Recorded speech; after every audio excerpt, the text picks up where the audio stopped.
From a D's perspective, what more can you ask for? They are just electrifying, particularly on turnover, going coast to coast multiple times. And they start the third quarter as well with Gawn, Petrarca, Oliver and Pickett in the centre bounce. So, which matchup would you like? Yeah, I don't know. Pickett going one-on-one though with Horne-Francis. That's exciting.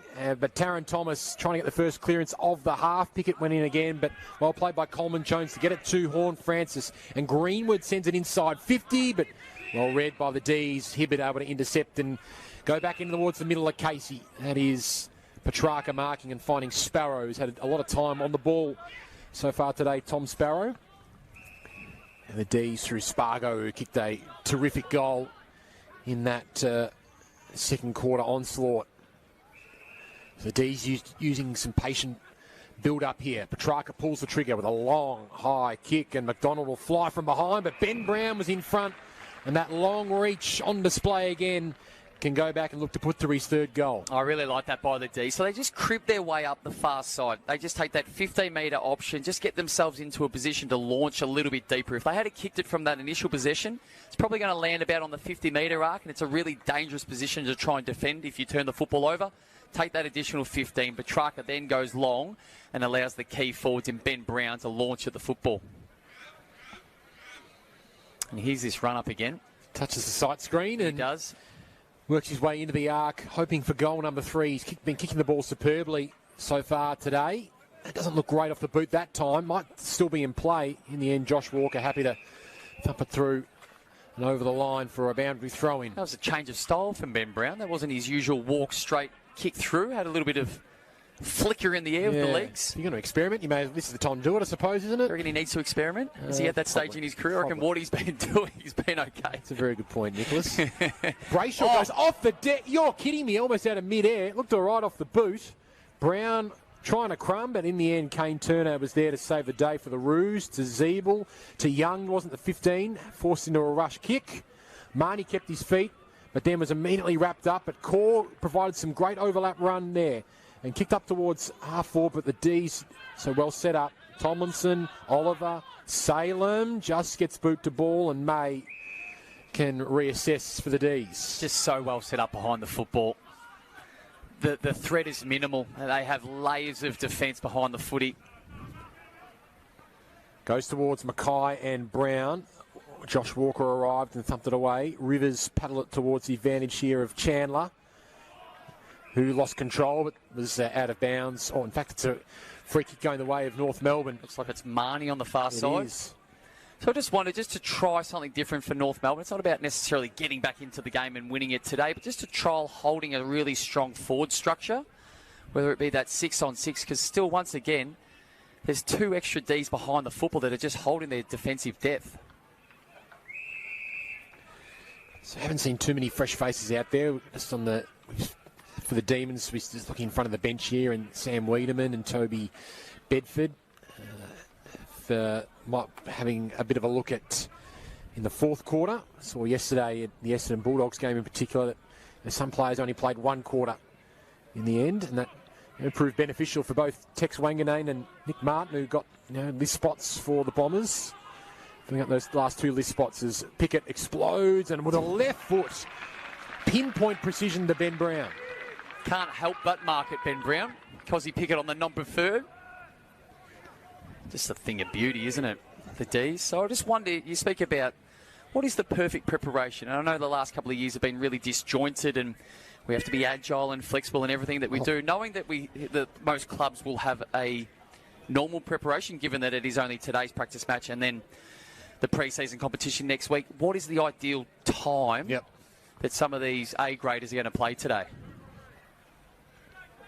Does Petrarca need to play a whole game? Yep. Oliver, Max Gawn's still out there. I just wouldn't be surprised if they came off. Maybe you'll get them the 3 quarters, then play them, full dress rehearsal next week, have the weekend off as they do before round 1, and then just launch. The D seemed like they've been seriously in full dress rehearsal for, particularly the last couple of quarters. Yep. They've been very slick. Salem switches. Hibbard goes through the middle of Casey Fields and goes inside 50, hoping for Gawn or Ben Brown again, who's really gaining some confidence and plucking them from everywhere. Well, he's up against young Bailey Scott there, so he had his work cut out for him, so Ben Brown should mark that. That's the thing. He's always been such a great mark on the lead, Ben Brown, but if he can get this contested mark game going, which he saw glimpses of during his time at North Melbourne, he's going to be a force to reckon with. Well, you think about him on the lead, you think about the contested marking. Now, the one area he's not brilliant at, and not everybody's perfect at everything, is probably the ground level stuff. Yep. But when you've got the likes of this small forward line as well for the Ds, if he can do those first two out of those three, he's a hell of a player. Third set shot of this third quarter coming up for Ben Brown. Probably the easiest look he'll have, though, from almost directly in front. And he makes no mistake. Nicely done from Ben Brown. He kicks his third goal of the game, and that is 9 straight goals for the Ds since the first quarter. Melbourne 10-3 leading North Melbourne 2-5. That lead balloons out to 46 points. And it comes from that turnover across the half-back line. I'm actually loving the game of Brayshaw. I'm keeping a really close eye on him about holding his width.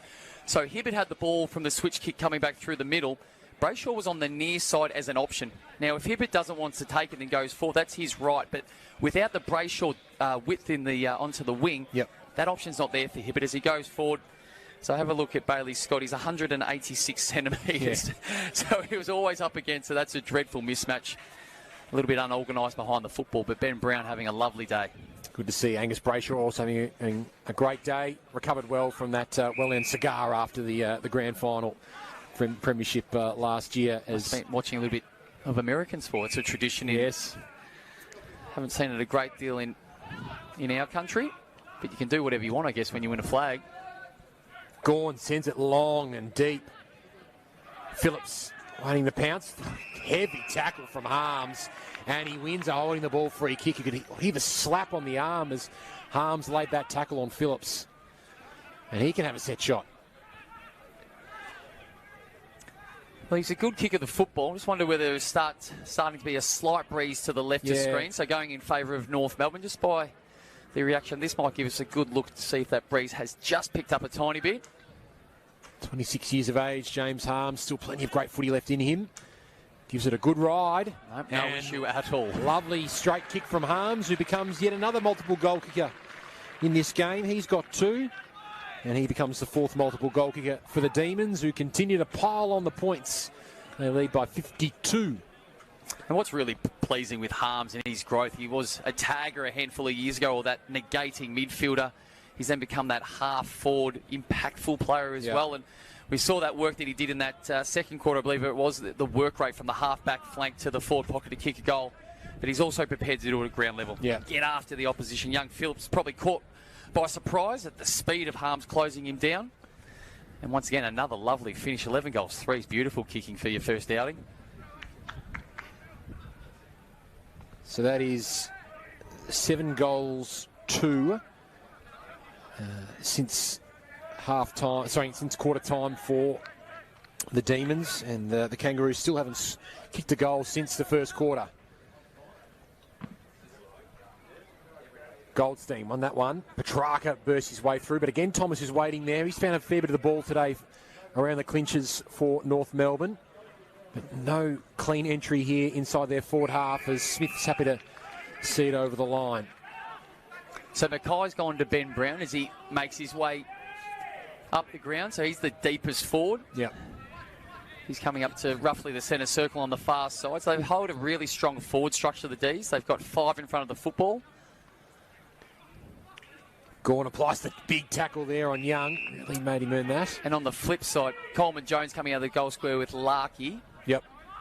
And Stevenson in the pocket. So they've just got the 3 in the forward line. Neil Bullen couldn't quite pick it up cleanly, but Harms was there to pounce with Petrarca and Oliver. Dynamic duo. Dangerous kick from Oliver into the middle, and Lazaro is there waiting to mark. Thomas receives. Powell, handballs behind there. It just didn't have the forward run there. The pressure was great from the Ds as well. And now they are off. Here's the turnover. Hibbard, Salem, lots of open space for him to work with. Jackson leading hard inside 50. Good spoil from Josh Walker. Brings the ball to ground and wins it back. Well played by the veteran Kangaroo. Working in tandem there with Hayden. Scott's kick was smothered though by Langdon. He keeps it inside the forward arc. Hibbard goes back to McDonald. Off one step, beautiful pass to Petrarca, dropped the mark. Oh. And kicking in danger, wasn't it? Yes. You don't see that very often at this in that, level of in that football. situation where it was almost off the bounce, but Petrarca will have a shot for goal. Let's have a look on replay. Maybe a bit stiff there, Jack Siebel. Yeah, 50-50. Yeah. Nonetheless, Petrarca will have a shot for goal, and in amongst his terrific season last year, the fact that he was able to kick 29 goals was absolutely fantastic, and 7 goals across the 3 finals that Demons played. Just showing why he's a genuine now superstar of this competition. And still just 26 years of age. So we have about 40 metres to cover here. Christian Petrarca, well off to the right, and doesn't even score. When you think about this, the scary thing of Christian Petrarca, and off the back of his last 2 years, but particularly last year, his best football is probably in front of him. The next 2 to 3 years is his hitting zone from a physical perspective. Most AFL players are around their peak, around the 27, 28 number. To think that he could be at this level for another 2 or 3 years is very scary. Here he goes. There he goes. Oh, he's hit the post. On cue. Petrarca with a behind. The Demons, their lead now really building. 53-point differential between these two sides. No easy kicks or disposals at all for North Melbourne, as pushing the back there for Hayden, and the Roos take the advantage through Bailey Scott. And burst from half back towards the 2 number 44, Smith and Zerha. Great tackle from Zerha, who's had a tough day today. No free kick for Zerha for holding the ball. There was a tackle that lingered from the Roos just afterwards, and they'll take the advantage now, Melbourne, as Langdon goes towards McDonald, has 2 Kangaroos to beat, and he kept his feet and beat them all. Jackson, Oliver, lining up, Pickett zigzags his way through on the left towards Chandler. Goldstein there to thump it through for a minor score. Just keeping an eye on Jaden Stevenson. It was him that went down behind play in the hands of the trainers. He is back to his feet and slowly moving back to position, or is he coming from the ground? Yeah. Hopefully it's just winded in that tackle in the forward pocket for the Kangas. There he is on screen, just being attended to by a couple of trainers. Seems to be moving okay. In the meantime, Zeeble goes towards the middle of the ground. There's Paul Curtis, the draftee from last year, having a touch of the ball. Zeeble able to intercept after Thomas got hands to the footy. Pig hit there by the D's. Spargo wrapped up in a tackle. That's Miller Bergman applying the tackle there. Thomas extracts it again. He's one of North Melbourne's best today. Tomlinson easily edged Coleman Jones underneath the ball. And they're just lining up, ready for the switch either side, really. It's Langdon who marks on the edge of the centre square. They're just so fast to go from offence to defence and have structure behind the football. That stability gives those midfielders in particular the confidence to come forward and put extra pressure on the Kangas. And you could just see that last passage of play, just the quick handballs. Not perceived pressure, it was real pressure. They had to get rid of the footy. So Langdon with a couple of possessions in that chain. Now Bowie pulls the trigger on a long kick towards half forward. McDonald and Gawn. McDonald got hands to the ball. Horn Francis was caught holding the ball. He's a little flabbergasted by the call. But the D's will have a free kick here. And McDonald, with a little bit of a breeze potentially now at his back, might fancy himself. Kicked 2 goals already in this game. Ben Brown has 3. He's a lovely low kick of the ball, Tom McDonald. Let's see what he can do with this opportunity. He keeps it low, but puts it to a hot spot. And Bailey Scott had a good enough time on his hands on the ball there. He's paid the mark. Just watching Sam Wiedemann. He's still in the warm-up gear in the back seat of the bench. See if he gets an opportunity possibly in this last quarter and they change up that forward structure. Horn Francis with some speed and acceleration. Clean pickup and a high kick towards Larkey. One-on-one with Smith, and Larkey can't mark. Goes out of bounds in the end, but that was just a glimpse of Jason Horn Francis on display there, that clean pickup and acceleration. Well, that's the comparison that we've heard in the last year or two about the Dangerfield, the ability to get it off the deck at pace. Doesn't change the stride and then just puts it out into space for a forward. Coleman Jones, edge out of the ruck contest. Lazaro goes back to Patrick Walker, snaps around the body. Larkey in front, tries to keep it alive and can't. Come through for a minor score. North Melbourne have had just 4 behinds. In fact, just 3 behinds since quarter time.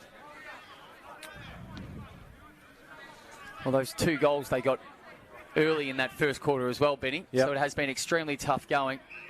And 10 on the trot for the D's. Langdon starting to rack up a fair bit of the footy on that outer side, as is Bowie. 7 AFL games and a flag to his name. Gawn and McDonald in front. Max Gawn. That's almost near impossible to defend that. And they waste no time in the D's, but that kick was smothered off the boot. Now the Roos can sniff a chance off turnover. Lazaro checks the kick, but just had a bit too much juice on it. Marnie going back with Tomlinson.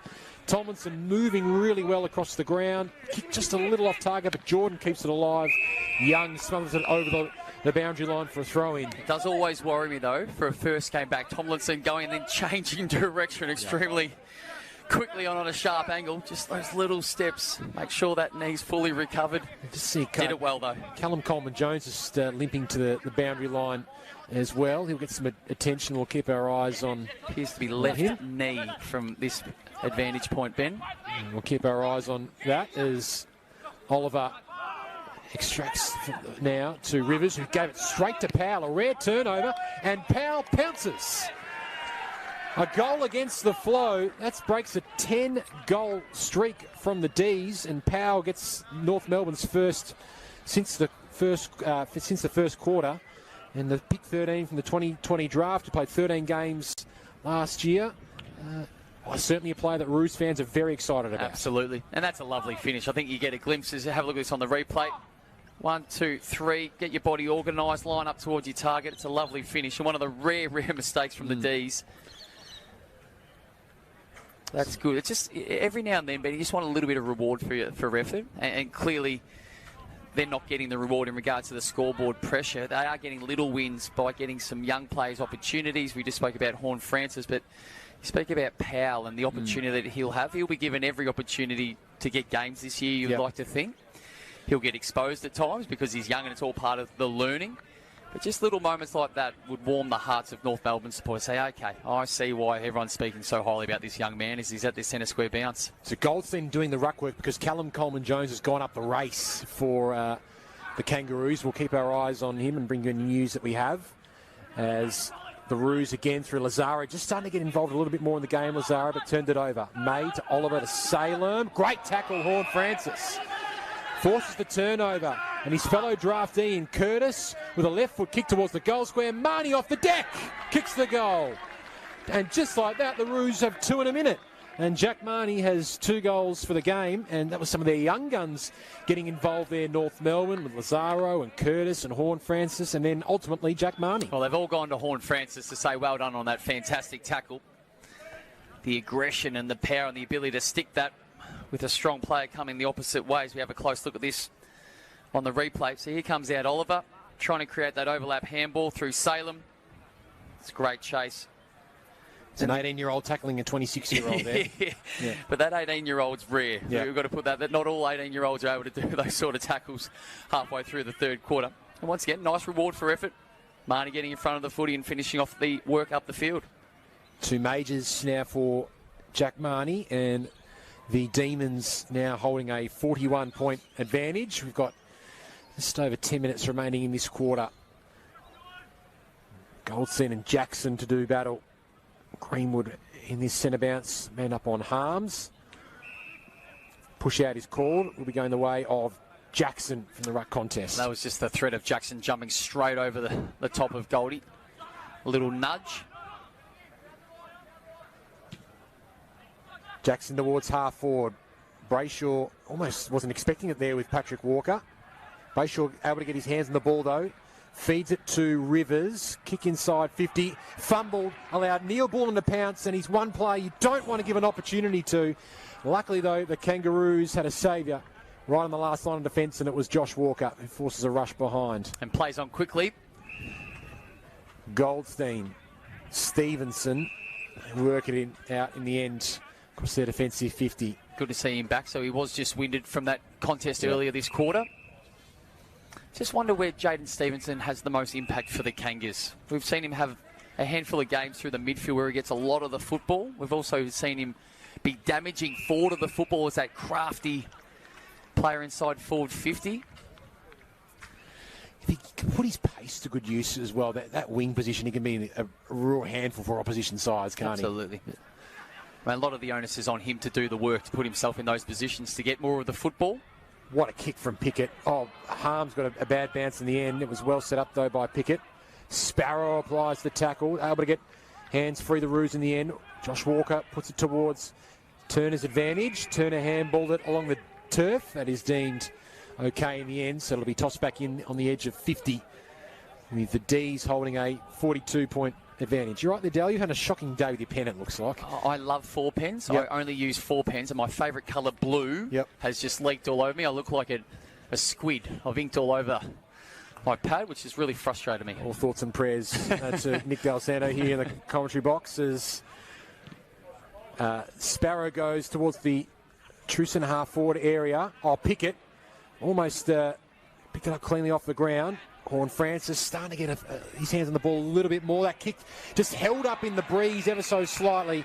Real tough task for Patrick Walker, especially when Brayshaw was coming the opposite way. Well, he's in two minds, Horn Francis, and clearly not the ideal kick or execution. But the alternative option was to go long and wide to Zerha, who was up against May and a spare defender. So that's why he tried to create something across goal.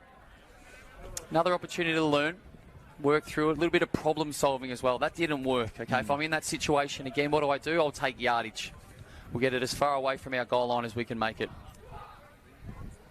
Really good look on our Kayo Sports cameras here at Angus Brayshaw's set shot. And he's done it superbly.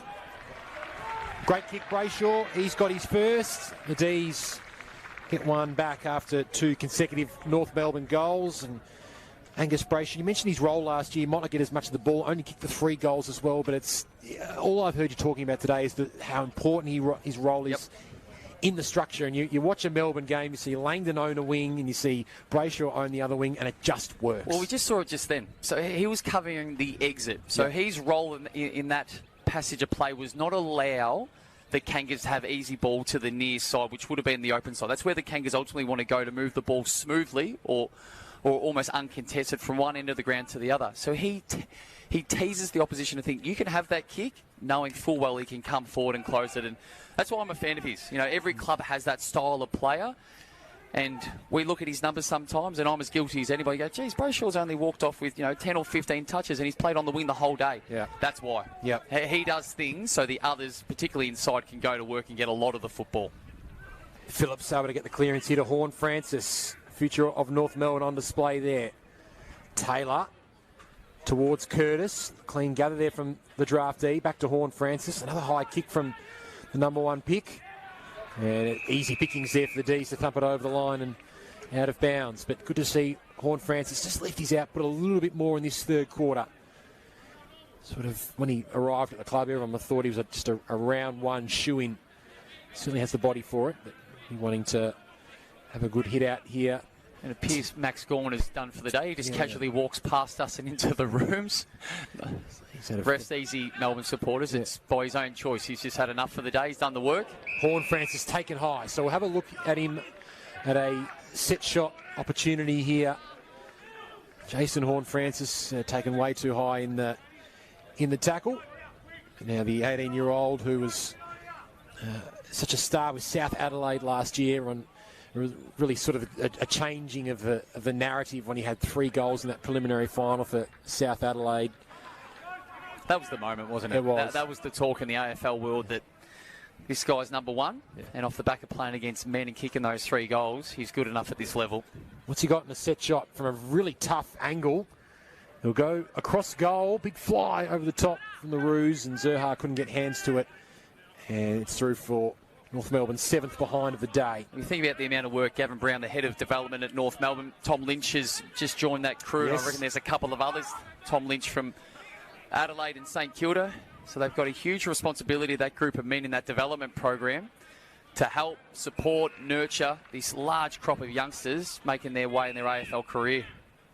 Petrarca took the mark from the kick in, found Jordan. Now Langdon back to Petrarca. The power running on display there. Josh Walker, though, easily able to thump it away there from Neil Bullen. It's becoming a bit of a trend as well, because Tom Lynch is likely going to play a little bit of footy as well, at, particularly at VFL he needs level. To get a game first, Ben. Yes.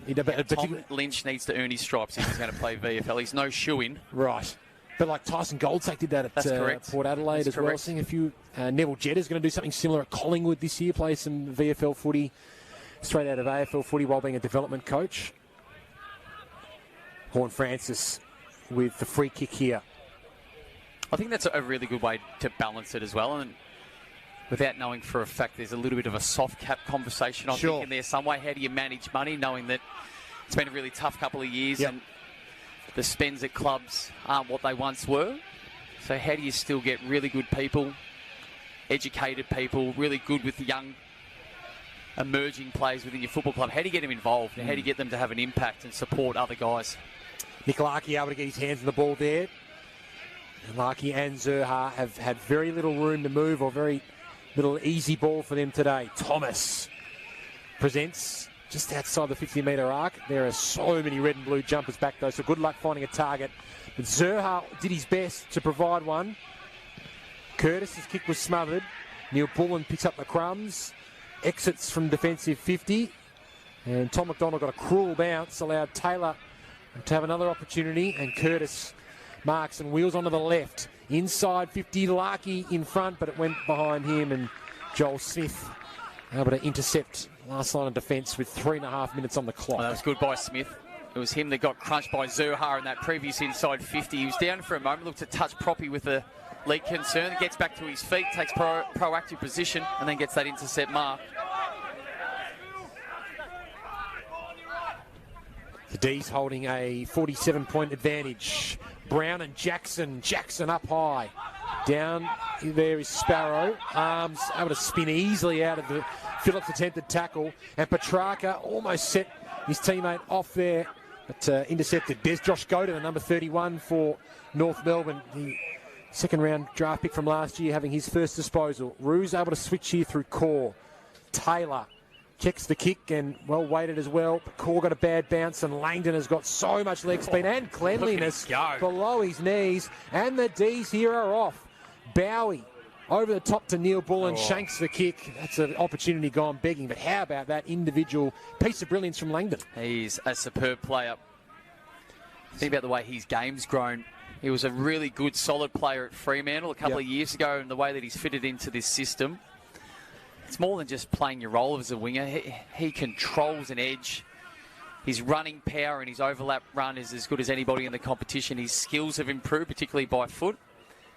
That's been exemplified by the fact that he's finished 6th in the best and fairest last year and 4th in the best and fairest in his first year with Melbourne. So he's a very highly valued member of this Demons outfit. Spoiled there by the D's. Salem and Smith, two Beach Blonders working there. Tandem as Zeeble comes across and intercepts. And then you think about the changes that Melbourne have made over the last couple of years and those targeting specific players. Adam Tomlinson comes in, and yes, he can play wing now. He's found that roll across the half-back line. They obviously a few years ago went out and got 2 key defenders, which was questioned at the time. There's Goda. Look inside 50. Thomas came out and he was heavily spoiled from behind there by May. Brayshaw, Hibbert will on his left side. Back to Smith, who sends it high and hoping for someone to fly, and the only one who did fly in the end was Jordan. With just over a minute remaining in this quarter. And you complement those inclusions with the natural development, the growth of particularly those inside midfielders, Oliver, Petrarca, Brayshaw. Max Gorling's been there for a long time, and as a collective, it's all just come together. McDonald wasn't paid the mark in the end. Gorn back on the field, goes towards half forward, but Zeeble again in the right place at the right time. He's positioned himself well today, Jack Zeeble. That kick was very, very risky, and it's gone straight down the throat of Bowie. So they've got 40 seconds here, the D's, to have an impact on the scoreboard. Langdon gives them an inside 50. Petrarca v Zeeble, and Zeeble went for the ball with aggression there and thumped it over the line. If he missed it, that was going straight down the throat of Petrarca. Just watch Salem. So Max Gawn has come back onto the ground, so it might have just been a little pit stop. Yep. He's back out there. Salem has just walked into the rooms as well. So we'll just wait to see if he's had enough. 3 quarters done. I reckon we might see a few changes and a few players putting in cotton wool at 3-quarter time. Risky handballs here from the Roos. Petrarca is lurking, and then in the end, Lazaro happy to rush it through for a minor score just before the 3-quarter time siren. We might get an opportunity to see the pecking order at Melbourne about those that get to have the last quarter off. Who do they value the most, Benny? Everybody is equal, but not everybody is treated the same. Yeah, we'll give you a full update on who's going to have the foot massages at 3-quarter time and in that 4th quarter. But as we turn for home, the D's well positioned. They've had a terrific game so far. 12-7-79, the reigning premiers, leading North Melbourne 4-7-31. Great to have you with us wherever you're watching around the country on KO Sports. As we continue our coverage of the AFL pre-season practice matches, we'll take a short break and have Nick Del Santo analysis and 4th quarter action coming up in just a few moments. Todd Goldstein's on the bench. And Jacob Edwards is at the centre bounce, the mid-season #1 pick from last year, and he wins his first hit out down to Hugh Greenwood. Roos fans like that one. A bit of a round of applause from Jacob Edwards, but Joel Smith immediately rebounds and sends it towards half forward. Jackson dropped it. The D's have numbers inside their forward 50. They can get their hands on the ball here, but they can't. It's Scott finding Patrick Walker. Spargo applying the tackle. Goda goes back to Patrick Walker, then Josh Walker with a kick towards half forward, but Pickett. How about that for a contested grab against Bailey Scott? What about the way he twisted his body in air to protect the drop of the ball, knowing that Scott was coming the opposite way? Then Josh Walker, outstanding grab from Hard Pickett. to teach that. And Gawn is in the pocket and almost uncontested, able to take the mark. Lovely lead up from Max Gawn. And the skipper, who proved in the preliminary final last year, he can genuinely kick him from anywhere on the ground at any time, in any way, can have a shot from a tight position, but the right side for a right footer. Is that one of the best finals performances you've ever seen last year, Max Gawn? Yeah, easily. Yeah, certainly by a ruckman. Oh, easily by a ruckman. Absolutely bonkers performance that was by Gawn. 40 metres out, keeps it simple and keeps it straight. That's shelling pea sort of stuff for the big fella. Kicking him like a key forward that's been doing it his whole career. Max Gawn, a couple of casual high fives as he puts through his first goal of the day, and Melbourne's 13th as they extend their lead back out to 54 points. And Max Gawn just continuing to do it. He doesn't look like he's signs of slowing down anytime soon. No, and nor should he. And that was a very simplistic way to start this last quarter. A brilliant mark on the near side by Cozzy Pickett, and then just puts it out in front of the big fella. So young Jacob Edwards, the mid-season pick from last year, is going to have his work cut out. But once again, a great learning opportunity. Max Gawn took him forward, put him in the position to have to launch at the football, and it ultimately was an uncontested mark. So Edwards is 200 centimetres. Yep. Max is clearly more than that. He's got a good leap on him, though, Jacob Edwards, as we saw. He crashes into Gawn there, but Gawn intelligently down to Petrarca, who torps it inside 50. Josh Walker dropped the intercept mark. Pickett, what a clever tap. Beautifully done to Spargo. That was smothered off the boot, though. The game sense of Pickett really on song there, and the D's still have a scoring opportunity. Pickett and Spargo really looming as a lethal small forward combination once again in 2022. McDonald doing the ruck work. Spargo and Young happy to see it over the line. Would you like to see Cozzy Pickett play a little bit more in the midfield in the centre bounce rotations? I think he's been there probably about the right amount today. Okay. Now, I haven't got the exact numbers of how many he's been in there for, but I'd say it's probably 5 to 8 minutes per quarter, it appears. Yep. Just by the naked eye, and I think he's that sort of play. Just go in there, impact, and then get back where you can cause the most damage. And Spargo applies a wonderful tackle. If it's not Pickett that gets you, it's Spargo. And the small forward now can line up for goal. Tight angle, but he's very crafty around the goals and might have an opportunity for a kick here. Looks like he's going to go the left foot around the body, opposed to the right-footed check side. Doesn't quite have the curl that he was after. And it goes into the opposite pocket and it's out of bounds. Charlie Spargo with a terrific goal, centering goal. in that second quarter onslaught from the Demons, where they kicked 5 goals, 2-2 behinds. They extended their lead in the third quarter. Horne-Francis, Bowie with a big fly over the top. Would have thought that's got to be a free kick. Umpire didn't see it. Not sure if you can... No, they've got it eventually. Yeah, That's right.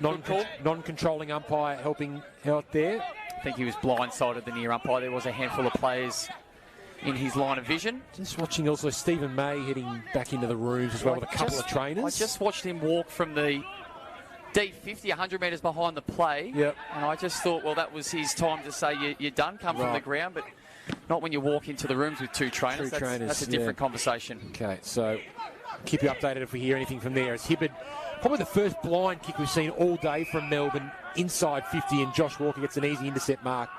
Their kicking into the arc today has been sublime, the D's. Jackson, though, can create another opportunity. Neil Bullen to pick it over his head. And Josh Walker with a second straight intercept. And a beautifully weighted ball as well for Young, who marks at left half back. Jaden Hunt warming up on the sidelines here, so he might get a bit of an injection of pace. Sam Wiedemann not warming up, though, surprisingly. I thought he would have been given a quarter. Yep. He's going to be a hard team to break into.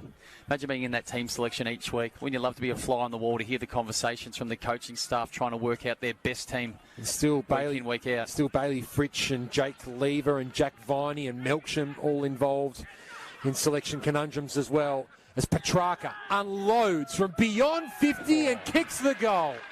Gosh. All class Christian Petrarca, and the D's take their lead to 10 goals straight, 14-7-91. North Melbourne 4-7-31 as Petrarca slams through his first of the day. That's just raw power. That is a man with just so much talent. First of all, it's Oliver weaving his way through. Forward handball. Neil Bullen gives it back. 1, 2, 3. Get yourself lined up. You can't do much about it. No. The only way you can stop it is take it off the D's before they get it. See your Brownlow pick for this year, Dale? You've done your Brownlow predictions yet? I haven't done them. Right. I haven't done it. I mean, you could throw a blanket over probably 5 of them and walk away and get them all wrong. Yep. Like, the competition is so even. Like, a Nat Fyfe comes back in, yep, play some more football. Bontempelli off the year that he had last year. Carlton win a few more games. Sam Walsh polls well. You could say Petrarca, but you've got every right to say Oliver as well. Yeah. Like Max Gawn. Do they steal votes off each other? Probably the case a bit last year, no doubt. Here are the Roos. Lazaro's been lively for North Melbourne. Hayden off half-back to Scott. And they've worked that out quite nicely. The Kangaroos. Kick just over the head there of Horne-Francis, but he followed up with a great tackle there, Horne-Francis, to force a loose ball. And ultimately a stoppage. The kick came from Gota. So they're using Josh Gota, who was the pick 22 in last year's draft, taken early in the second round, using him mainly off half-back. Does have the versatility to play almost anywhere on the ground. He's really good size at 190 centimetres. We haven't mentioned Ollie Wines. No, of course, he's a decent Brownlow chance. We better mention him. And while we're talking about Dustin Martin, deserves to have his name mentioned in there somewhere. Hibberd dropped the mark. Curtis dived on top of it, got it to Thomas with the outside of the boot. Taron Thomas just had a bit too much curl on it. And threw for a minus score. I'll put you on the spot. Have you done your predictions? If you had to give me one name to win the Brownlow this year. Yeah, Sam Walsh. Okay. Yeah, just because I think Carlton will win a few more games. I was going to say, how many more games do they need to win? We know what year he had last year. Well, if they win 11 or 12, I reckon he's a huge chance. Okay. But that also depends on how well Cripps goes as well. Yep. And obviously the inclusions of Chera and George Hewitt. I think George Hewitt's a very underestimated recruit for the Blues. He's really going to help them out around stoppage. Yeah, the role that he plays. So good news for the D's here. Stephen May's back onto the bench. Just getting a little bit of massage in front of us. Looks like he'll be fine. Bowie picked it up off the pack there. Neil Bullen to Oliver to Bowie. And Brayshaw's again worked hard on the wing and immediately plays on and arched his back and put it into the middle of Casey Fields. Neil Bullen clean below his knees. Sparrow kept on running, but that is a superb handball from Neil Bullen. Sets up Sparrow, but in the end, the kick just didn't quite have enough juice on it, and it's touched through for a behind in the end. It's back to an even 10-goal differential between the two sides. Hayden again off halfback, using him a fair bit in that role today. David Noble and the Kangaroos. Spin from Rivers.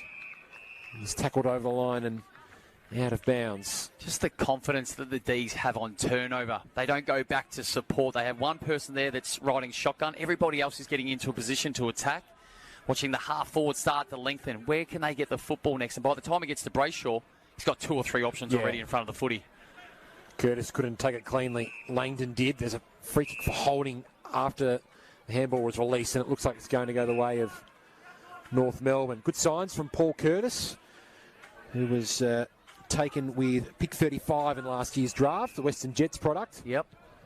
Lazaro, high inside 50. Taylor from the side, had a good look at it, really hitting hard into Brayshaw there. Speaking of hitting hard, Zerha cracks in again. Marnie gets the handball towards Stevenson, but look at the power of Oliver. Wanted that footy more than anyone else, and the D's can break away here. Brayshaw to Chandler. Big bump there from Goda, forcing a mistime kicked in the end. Hayden didn't quite get a clean handball away. Umpire said play on. Pickett, so good on his left. Waits it towards half forward, just over the head of Jordan. Ball comes to the back. Jackson couldn't quite take it cleanly below his knees, and the Roos arrived to lend support. Scott and Curtis again. Oh, didn't have enough. Good follow-up. Oomph on the kick, though. Yeah, great follow-up there on Bowie. Maybe he's got done for a sling. Yeah, and Bowie just a little worse for wear after that tackle, but able to get to his feet pretty quickly. And Jake Bowie now can reload for the D's with just under 16 and a half minutes remaining in this game. What has been a demon demolition. Harms able to get around Stevenson with ease. Kick it long inside 50. Petrarca couldn't, almost had the mark. Brown picks up the crumbs and kicks the goal, and that is 4 for Ben Brown. He's been doing it mainly from a set shot today, but the big man, 200 centimetres, did the crumbing on that occasion. And we talked about how potentially he wants to, you'd like to see him improve at ground level. That was nice and clean from Ben Brown. It won't get much easier for him. I watched him just jog beside us when that free kick went back to the centre circle, or the centre square. He jogged unmanned, unmarked, the length of half the length of Casey Fields, and that's why he popped up in the goal square all by himself. A little bit disorganised behind the football, but that is the concern and the threat that the D's will force on everybody this year. They get back and they equalise those numbers, and if you're not organised and you can't find a direct opponent, you think you've got the right one, or you think you've got somebody, and then someone like Ben Brown's all by himself. Just see Ben Mackay, saw him just beforehand, just a little dazed after that big marking contest. He's just coming to the ground now with a towel and a couple of trainers. Blood rule, in fact, has been called, so Aidan Core will come on straight away for Ben Mackay. Just a reminder, Callum Coleman-Jones put on ice at three-quarter time with a left knee concern. That will no doubt be assessed in the coming days, and the full severity of that will be revealed. Goldstein decisively down towards Greenwood. Thomas again, being one of North Melbourne's best today. Powell towards half forward. Just Marnie overshot his leap there and allowed the D's to pounce from behind. And Salem beautifully way to kick to Chandler. Played mainly across half forward today, Cade Chandler, but just worked his way up the ground a little bit as this game has progressed, as Gawn hits the deck hard. Well, we know he can kick him from there as well, so he doesn't have to get too much closer to goal.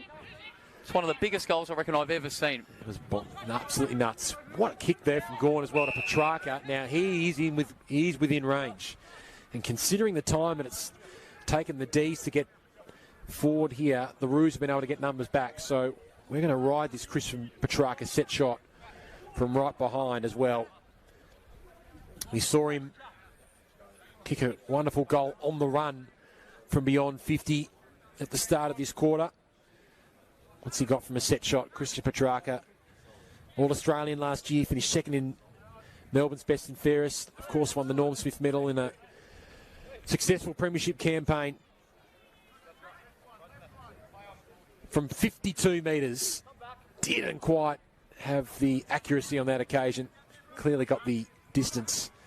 And it's a 61-point lead now for the D's. How can Christian Petrarca get better, Dal? Oh, it's a brilliant question.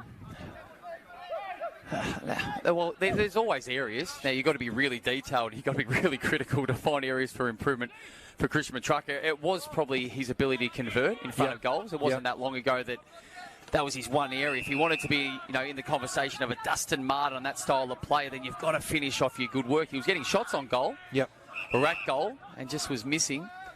But I think if he does, or someone's down behind play, it looks like it's Ben Brown. Yeah, just noticing that. You can see that at the top of your screen there as well. Might have been a bit of a body check from Josh Walker. So we'll just keep an eye on that. But if you're playing at that level that Christian Petrarca is, the challenge is to continue to stay at that level. It takes a huge demand, both physically and mentally, to stay at the top of your game and the top of the competition. They're all coming for him. They're all trying to replicate and be that style of play. If he can just keep having a similar season, Benny, can't ask for much more. That's right. Just looking at Ben Brown, he's okay. He's just getting to his feet right near the behind post here. You can see him at the top of your screen. All focus now is on the bottom of your screen where Max Gawn runs on the arc, unloads. Look at the curl. Big Max says, how good am I? Very good is the answer. Gawn. Extremely good. Kicks his second goal of the day. Struck that beautifully. And the Demons hit the ton at Casey. 105 plays 32. That's a 73-point differential. Well, the ability of this man, and we saw it in finals last year, and this is just adding strings to your bow. So now the threat with a Max Gawn, because what the opposition ruckman would traditionally do is drop behind the football to be that extra number, normally in the goal square, to try and touch it on the line or to take an intercept mark.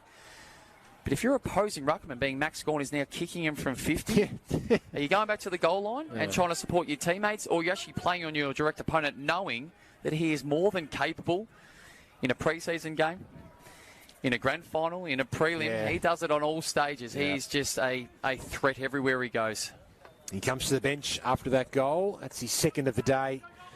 And what a leader he's become as well, Ben. Yeah. What a leader. There's obviously question marks when he was given the captaincy, considering, I suppose his laid-back persona off the field, but he leads by example better than anyone else in the competition.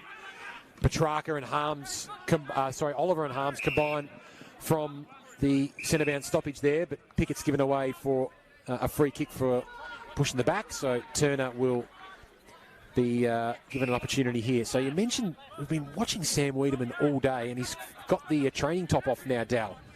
He's just getting warmed up as we speak. So we've got roughly 12 and a half minutes to play, so he's only going to get a short opportunity. It's going to be extremely difficult to come on and put your best foot forward, no doubt about that. Sparrow's handball intercepted by Thomas through the hands of Larkey, but Curtis was waiting there to give it to Thomas. And now they're working it out through Phillips. Taylor set Goldstein the task, but then Goldstein is able to put it towards the advantage of Zerha, but he just able to thump or push Hunt out the way, allow, in the end, Langdon to pick up a loose ball, go to Spargo, and he finds Neil Bullen and the Demons again. And here he is again. So good off half-back. Langdon and Hunt working away, and Hunt's got fresh legs, and we know how quick he is and how much he loves to run. A couple of bounces and a lovely kick to Ben Brown, who's back on his feet.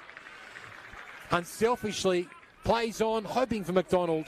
Bumped away from him in the end, but good to see Ben Brown back up and moving once again. So Langdon is the one that ultimately gets the turnover in the back pocket. He works from the off-ball side at high speed, gets the turnover, generates the overlap coming back the other way. Yep. And his twin in Hunt goes forward. And once again, they go from D50 to forward 50 with another threat. Yeah, one of those players, Jaden Hunt, that wasn't part of that premiership outfit. As a they just can't play them all. It's as simple as that. They all probably deserve a game. They've worked hard to guess a game, and at the end of the day, you've just got to find 22 of your best. Some really good players are going to miss out. Top of the goal square. Goldstein there, able to thump it through. So you're looking at, from a North Melbourne perspective today, Dal, what are some of your key takeaways from what you've seen from the Kangaroos on since basically halfway through the first quarter? It's been a pretty tough afternoon for them. It has. I think they'll get a lot of learnings, particularly the midfield, about how the best in the competition go at it. Now, it's an unrealistic expectation to be able to go for particularly 4 quarters at this pace against Petrarca and Oliver and Gawn in the ruck. But they're going to learn. So it's both the effort and the sustainability of that. As Pickett goes inside 50, Harms one-on-one with Turner, but the ball beats him. Harms wanted a free kick, but it'll be tossed back in instead. But it's also the structures, and I've mentioned numerous times that they're getting drawn into the contest, and they think they're doing the right thing. Let's put pressure at the source. What it actually creates against teams that are really good by hand, it actually generates natural overlap. McDonald grabs it out of the ruck, snaps it around the body, and puts it right through the middle. Tom McDonald with his third goal, and the big key forwards at the D's have made an impact on the scoreboard today. 4 to Brown and 3 to Tom McDonald. And that's Hawkins-like out of the ruck, grabbing it in a forward 50 stoppage and kicking the goal. It's a very good tactic. So they set it up like it is just a marking contest. It's about your body work and protecting the drop zone. Tom Hawkins has almost created it as his own. It's a brilliant move, and it's so difficult to stop. That's really well executed there by Tom McDonald.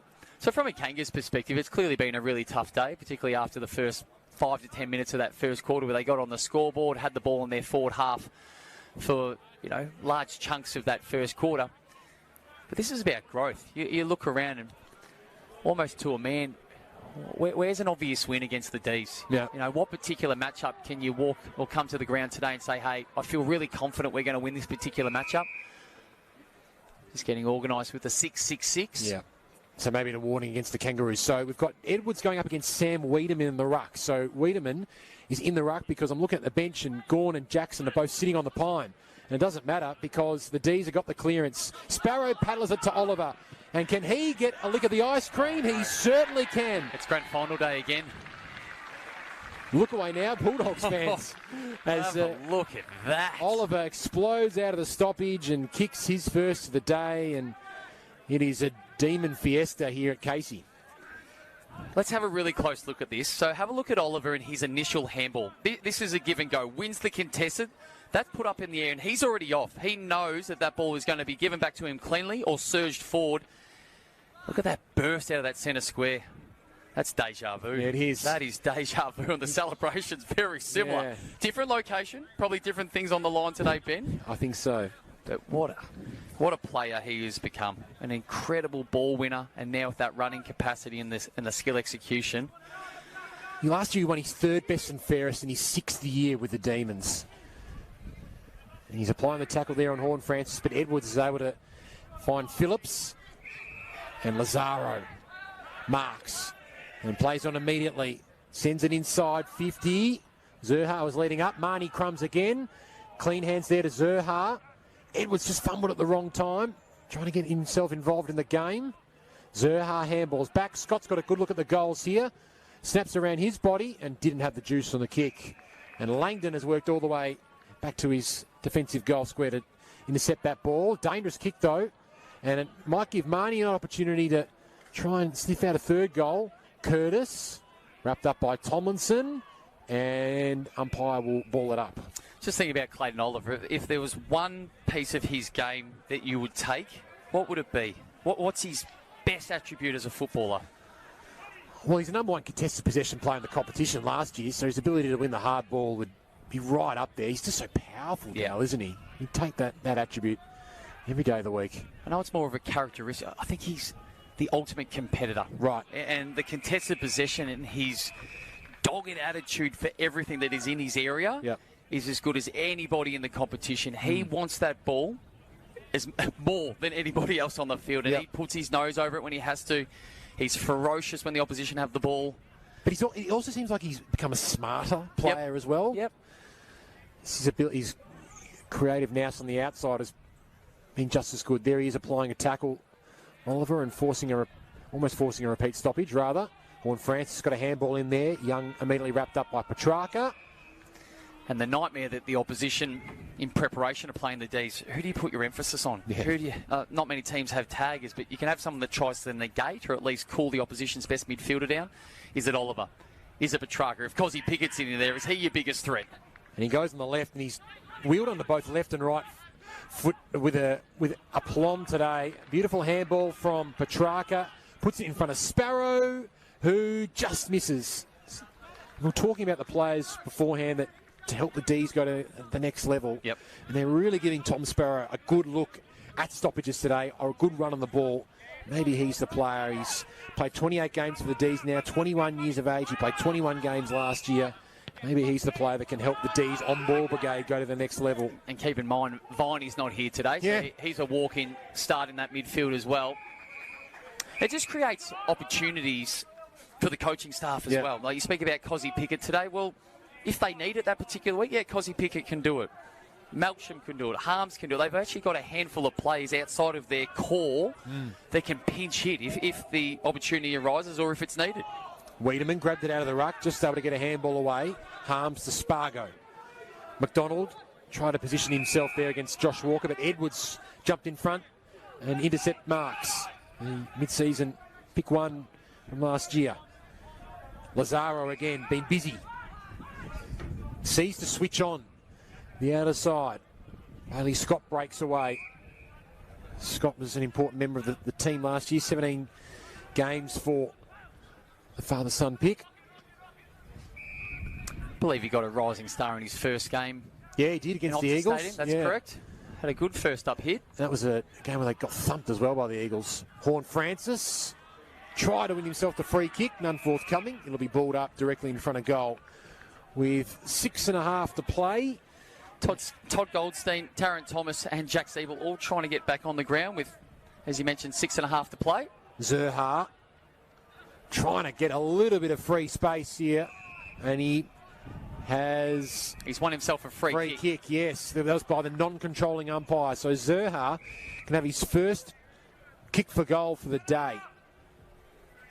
He plays in a really tough position, Ben. Like the role that he plays, he's often undersized. I know what he brings to the team is that aggression and at times just the uncanny knack to be able to, get shots at goal. But when you set up against an opposition with a structure like he has, he's rarely been free. Well, he's never been free. He's always had at least one opponent, if not two or three at times.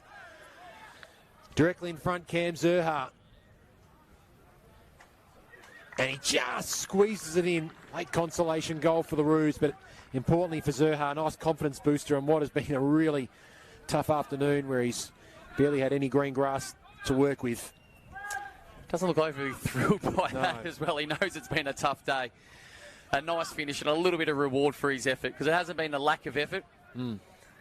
He's been working when he's been in front of the football trying to provide that option. He's just been really well defended. It's a great Tracker and Oliver coming from the ground. Just about to say exactly the same thing. They've earned their keep today. Stephen May also sitting on the bench alongside Max Gawn and Michael Hibbert and Adam Tomlinson. Tomlinson's got through probably 3.5 quarters in his first game back unscathed. So the D's, some of the D's more senior players having some time on the bench. And what that means is we've now got Jackson, Jordan, Harms and Neil Bullen in the centre bounce for the D's. Goldstein up in the ruck for North Melbourne, hoping for Greenwood from the hit out. Neil Bullen applies the tackle. That one isn't going anywhere. Be very little to. Be pretty hard to have a glass half empty attitude if you're a Melbourne supporter from today's game, Dal. Absolutely. And I think off the back of last year, there was a lot of trepidation from their supporters saying, let's not talk about it. Let's make sure that we get there before we start celebrating. I reckon there'll be a different attitude. This is more, hey, we now know we are good enough. It's just about execution and getting it done. They might have patches this year where they might be a bit flat. They're in a luxurious position to say it's okay. We know what it's about when September comes around. We've got the cattle. Peaked at the right time. They've got the depth. You don't want them to have any injuries, but you look at their list and the amount of players that are still missing today and the performance of some of their, I don't mean this to be rude, like lesser well-known players, even though all of them are stars, to say, hey, we can work through these challenges. A little bit like the Tigers have in previous years. Personified peaking at the right time of the year last year as well. Did the Demons as Brown comes up and on the second attempt takes a strong mark. And that was a tough marking attempt as well because Josh Walker, who's been valiant for North Melbourne in defence today, was right on his hammer and Brown marks on the right side for a right footer. Can't do anything about that, Josh Walker. That was as close to your opponent as you can play. So we can't go back here. Ben Brown on the long run up. It looks like he might be going around the body. Now, Chaos Sports camera perfectly positioned to capture this attempt at goal. And he goes through, Ben Brown, for goal number 5. And he's been a shining light today on what has been a big afternoon for the D's. They've got 19 goals. Big high-scoring performance from them. And they lead by 87 points. Well, one thing you can always trust with Ben Brown, he'll lead at the ball carrier. He will present a straight option in a straight line. He doesn't have a lot of tricks in regards to the zigs and the zags like we know some of the other forwards do. But he'll give you an option. Yeah. He'll have those jukes out in front. And one thing he's always been good at, Ben, is the execution of the set shot. Now, that one clearly around his body. But he's had a fine day. Yeah. This time last year, he was struggling to get himself fit, or had certainly had those knee issues. But now he comes into the 2022 season off a great pre-season and with a confidence-boosting 5-goal haul here against the Kangaroos. Thomas from the centre bounce towards half forward. And Hunt was able to just get boot to ball there. Salem to drive some run here. Go to attack that hard, but so did Jackson. Athletic from the big man. Paddle it to Jordan, and now to Hunt towards half forward over the head of McDonald. And Wiedemann has got some fresh legs, but the ball beats him and Zeeble over the line. And it's going to be tough again for the D's at match committee with McDonald and Brown and Wiedemann.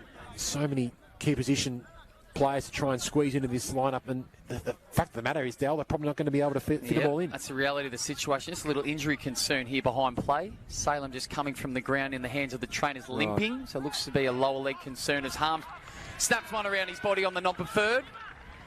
It's a lovely finish. Just keep our eyes on that. Harms kicks his 3rd goal for the day. He's been amongst the goal kickers today. But, Salem just being attended to by... It was just in that last passage of play, Benny. Yep. He got the give and go. He lobbed one over the top and then got it back on his preferred side against the boundary line. Yep. You can't miss him with that hair colour as well. No, him and Joel Smith have gone the same approach, and it's questionable, but we'll pay it here on KO Sports today. Here's the goal from Harms, another goal from a forward 50 stoppage. Just quickly got boot to ball and able to make the most of his opportunity. So that is now a 93-point lead for Melbourne. And they've still got plenty of time to ensure that lead balloons beyond 100 points. What has been a tough afternoon for the Roos. To a certain extent, it really has felt like the reigning premiers against the reigning Wooden Spooners from a scoreboard perspective today, but still some great signs for the Roos from this game, and Taron Thomas has been one of the shining lights. Inside 50, but over the head of Larkey. Brayshaw tried to tap it towards the teammate's advantage, though, but back to Thomas and Young and Thomas and Goldstein all combining via hand. And a well way to kick here to Lazaro, who straightens up and kicks towards the top of the goal square. Taylor was there along with Zerha, but too many demons waiting to pounce at ground level. That's been something right throughout the day, Dal, that every time the ball's gone inside North Melbourne's forward 50, it's come out pretty easily from a Melbourne perspective. They've been able to get those edges as well. They get the exit kick, which just takes it from a contested situation to uncontested, and therefore they can control the game. It's one of the few times they haven't got it probably past the centre coming from their defensive 50. But once again, set up really well behind the footy. So Toby Bedford, who's come onto the ground here for the D's, number 12. Just getting a cheeky 5-minute run here. Goldstein went high up in the contest. McDonald was really made to earn his contest there as Marnie Marks plays on immediately, but Bailey Scott really had no room to move. And the D's just waiting to pounce again. And Charlie Spargo's played a terrific game today. Well, the way the D's have set this up, only bringing these players on with a couple of minutes, it's a little bit like the NBA. You feel the game's over, they clear the bench. Yes. Come on and have a run around. It's going to be really difficult to show your best form. Thomas again, another disposal in this final quarter. Inside 50 Ford, that's Eddie Ford. One-on-one there with Hunt. In the end was holding the ball. He's played against Hunt. Stevenson takes the advantage and goes short, and Young can have an opportunity to kick at goal here. And that was a good tackle there from Eddie Ford, who's come on into this game late and been sort of stationed in that forward 50. The thing is for him, the ball's barely been inside that forward 50 for most of this last quarter. It was a ferocious tackle. I was concerned with maybe a possible dump or a drive, but it was good intent. Lockie Young, 15 games last year for the Roos, averaged 11 disposals per outing. That's a good-looking kick off the boot. Perfectly executed. Lovely finish from Lockie Young. Probably makes it a bit harder now for the D's to bring up a triple-figure margin as North Melbourne get their second goal of the final quarter. That's what's really been about today for North Dal, is trying to get a good look at some of these younger players like Ford and Gota. We've seen bits of him and Horn-Francis and Bergman and Curtis. Something all for North Melbourne fans, a bit of a glimpse of the future.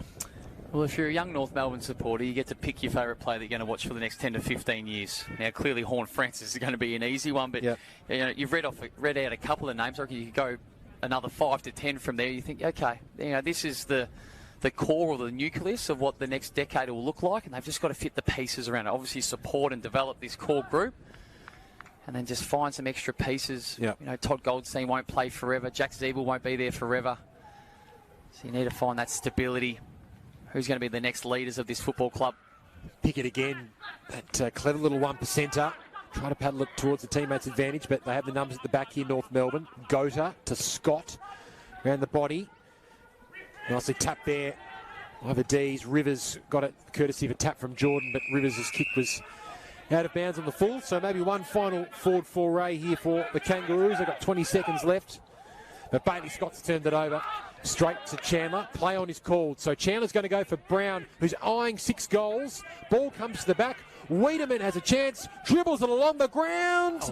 And it's rushed through for a minor score. That would have been the perfect icing on the cake for the D's. Nonetheless, it is as behind that takes the final margin to 88 points. 2012-132 Melbourne to North Melbourne 6-8-44 in what was a terrific performance from the reigning premiers. 5 goals to Brown, 3 to McDonald and Harms, and 2 as well to Max Gawn and Kay Chandler, including a huge goal from the car park.